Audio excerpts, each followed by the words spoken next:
Tingling, burning, numbness. Feeling like you're walking on broken glass. Sound familiar? 1 in 4 people over 70 lives with this. And here's the thing most people get wrong. They look for a pill. But researchers at the University of Utah proved that the right exercises actually regrow nerve fibers. They could see it under a microscope, on skin biopsies. Today, I'm going to show you 6 simple home exercises that do exactly that. You don't need a gym, just a chair and 15 minutes a day. Your peripheral nerves are like cables running from your spinal cord down to your feet and toes. They carry signals, pain, temperature, the sense of where your body is in space. When those cables get damaged, the signal gets scrambled. Your brain gets noise instead of information. That's where the burning, tingling, and numbness come from. The number one cause is diabetes. It's behind 40% of all neuropathy cases. High blood sugar literally glues nerve proteins together through a process called glycation. But it's not just diabetes. Alcohol directly poisons nerves and blocks vitamin B1 absorption. Low vitamin B12, especially if you take metformin or omeprazole, chemotherapy, autoimmune diseases, obesity. And in 30% of cases, doctors never find the cause at all. As for supplements, I'll keep this short. The one with the strongest evidence is alpha-lipoic acid, 600 milligrams a day. A series of clinical trials called Sydney and Nathan tested it on hundreds of patients and found it reduced pain and tingling by 30 to 50%. Vitamin B12. Get your levels checked, especially if you're on metformin. And here's one that surprises people. Vitamin B6 in doses above 50 milligrams a day actually causes neuropathy. Check your supplements. All the research links are in the description below. Now, let's get to why you're really here. In 2015, scientists took skin biopsies from neuropathy patients before and after an exercise program. The nerve fibers started growing back. Not felt a little better, not seemed to improve. Actual new nerve endings in the skin, visible under a microscope. Which exercises did that? I'm about to show you. Now, the actual exercises. 6 of them, 3 groups. Cardio, balance, and footwork. All at home, all with a chair. Cardio is the foundation. It's what triggered nerve regrowth in the Singleton study. Without it, the other exercises give you less benefit. The goal is 150 minutes a week. Walking, a stationary bike, swimming, whatever works for you and feels comfortable. I'll keep this brief because it's straightforward. Pick what you can do and do it regularly. But I want to show you one cardio exercise you can do at home without stepping outside. Especially useful when the weather's bad or you don't feel steady on your feet. Sit on a sturdy chair. Back straight. Don't lean into the backrest. Start lifting your knees one at a time, like you're marching in place. Add your arms. Opposite arm swings forward with each step. The pace should make your breathing pick up a little, but you can still carry on a conversation. Start with 3 minutes. Add 1 minute every few days. The goal is 10 to 15 minutes per session, twice a day. That gives you 20 to 30 minutes of cardio daily. And your risk of falling? 0. Cardio gets the healing started, but here's the problem. Damaged nerves have trouble sensing where your feet are. That's the number one reason people with neuropathy fall. The next 2 exercises could save you from a broken hip, literally. Neuropathy messes with something called proprioception, your body's sense of where it is in space. You can't feel the floor under your feet as well as you used to. Your brain doesn't get enough information to correct your balance in time. The result? Falls. And for someone over 60, a fall often means a fracture, surgery, and months of lost mobility. Stand behind a chair, both hands on the back of it. Shift your weight onto your right foot. Lift your left foot just slightly, barely an inch off the floor. That's it. Hold. The goal is 30 seconds on each leg, but if you can only manage 5 seconds right now, that's perfectly fine. Start there. 3 rounds on each side. When 30 seconds gets easy, take one hand off the chair, then both hands. And when that feels comfortable, close your eyes. That's where the magic happens. With your eyes closed, you take away your visual safety net. Your body is forced to rely on exactly those nerve pathways that are damaged, and they start working harder. It's like making a weak muscle lift weight. It's tough, but it gets stronger. Don't rush it. You'll notice a difference within 2 weeks of daily practice. Stand with your feet shoulder width apart, one hand on the chair. Slowly shift your weight back onto your heels.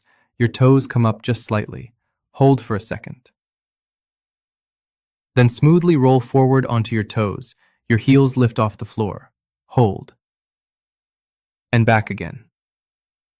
15 repetitions, 2 sets. Keep the pace slow. This isn't about speed, it's about control. Every single rock sends a signal from your feet to your brain. I'm here. I can feel the floor. I'm in control. This exercise does 3 things at once: trains your balance, strengthens your calf muscles, and stimulates the sensory receptors in the soles of your feet.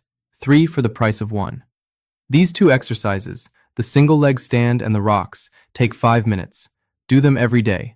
In the morning, while the coffee's brewing. Balance protects you from falls, but there's something else going on. With neuropathy, the small muscles in your feet are quietly wasting away. The motor nerves stop talking to them. The next 3 exercises literally wake up the nerve endings in your feet. Exercise 4. Calf raises at a chair. Stand holding the back of a chair. Slowly rise up onto your toes. Count 1, 2 at the top, then slowly lower back down. Count 1, 2 at the bottom. Don't let your heels drop. Lower them gently. 12 repetitions, 2 sets. Rest 30 seconds between sets. Why does this matter specifically for neuropathy? 2 reasons. First, you're strengthening your calf muscles. They work like a pump. When they contract, they push blood up through your veins. When they relax, fresh blood flows down to your feet. More blood means more oxygen for your nerves. Second, every rise and drop sends a proprioceptive signal from your feet through your spinal cord to your brain. You're training the entire nerve pathway, from sole to skull. When 12 reps feel easy, try it on one leg. That's a big step up, so don't rush. Exercise 5. Towel scrunches. Sit in a chair. Lay a thin towel flat on the floor in front of you. Place your bare foot on the edge of it. Now, using only your toes, scrunch the towel toward you. Spread your toes, grab the fabric, squeeze, pull. Spread, grab, squeeze, pull. 10 times on each foot. 2 sets.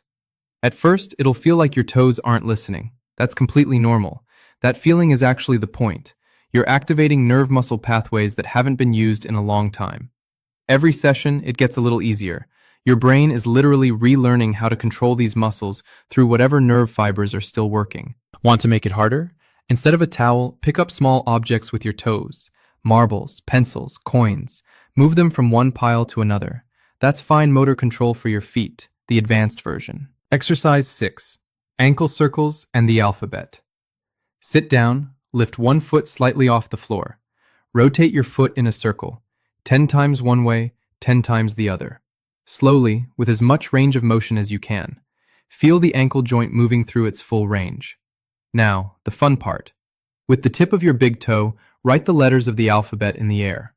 A, B, C. Take your time. Each letter is a different path that works the muscles of your lower leg and foot from a different angle. So there you have it, 6 simple exercises. Now let's turn them into an easy daily routine. Not some complicated program you need to write down, just a habit that's easy to remember. Every day, 15 minutes, 3 parts.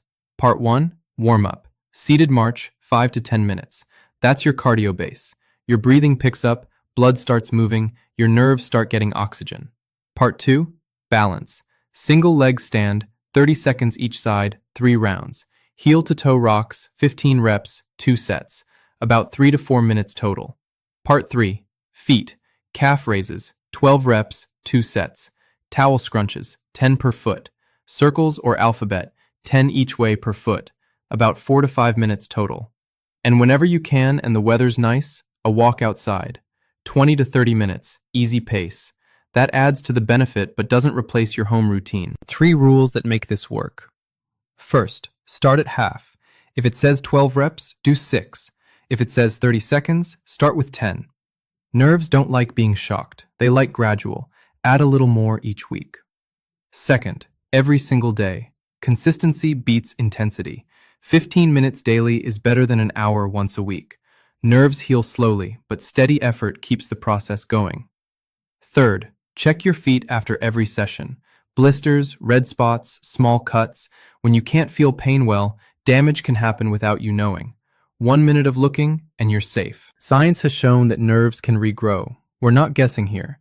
So this isn't hype, and it's not just a nice idea. It's something real. And that's exactly why these 6 exercises matter. Because all it takes is a chair, 15 minutes a day, and doing them consistently. On top of that, Get your B12 and blood sugar checked.